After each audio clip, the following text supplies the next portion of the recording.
எப்போவுமே ஒரே மாரி இட்லி, தோசைன்னு செய்யாம, கொஞ்சம் வித்தியாசமாவும், டக்குனும் இந்த மாரி ஒரு பாசிப்பருப்பு தோசை இன்ஸ்டன்ட்டா செஞ்சு பாருங்க. அதுக்கு ஒரு 2 கப் அளவுக்கு பாசிப்பருப்பு ஒரு பாத்திரத்தில சேர்த்து நல்லா வாஷ் பண்ணிக்கோங்க.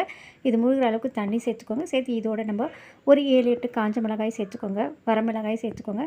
ஒரு 2 சின்ன துண்டு இஞ்சி, இதோட கொஞ்சமா கருவேப்பிலை, ஒரு 1 1/2 ஸ்பூன் அளவுக்கு சீரகம் சேர்த்து ஒரு 1 1/2 இல்ல ஒரு 2 ஹவர்ஸ் நல்லா ஊற வச்சுக்கோங்க. இது நல்லா ஊறினதுக்கப்புறம், இப்போ நம்ம ஒரு மிக்ஸி ஜார்ல சேர்த்து அரைச்சிக்கலாம். 2 பேட்சா போட்டு அரைச்சிக்கலாம்.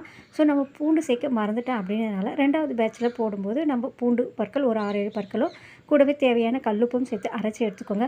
அவ்வளோதான் ஃப்ரெண்ட்ஸ். இப்போ நம்ம உடனே தேவையான அளவு தண்ணி சேர்த்து தோசை மாவு பதத்துக்கு ரெடி பண்ணிவிட்டு, தோசைக்கல் ஹீட் ஆனதும் தோசை ஊற்றி எடுத்திங்கன்னா ரொம்ப சூப்பரான, டேஸ்டியான, இன்ஸ்டன்ட்டான பாசிப்பருப்பு தோசை ரெடி ஆகிடும் ஃப்ரெண்ட்ஸ். ஸோ இதோட ஒரு தக்காளி சட்னியோ இல்லை ஒரு தேங்காய் சட்னியோ வச்சு சாப்பிடும்போது அவ்வளோ அட்டகாசமாக இருக்கும். ஸோ கண்டிப்பாக இன்ஸ்டன்ட்டான இந்த தோசையை ட்ரை பண்ணி பாருங்கள். பிடிச்சினா லைக் பண்ணி ஷேர் பண்ணிக்கோங்க. நம்ம சேனலையும் சப்ஸ்கிரைப் பண்ணிக்கோங்க. தேங்க்ஸ் ஃபார் வாட்சிங்.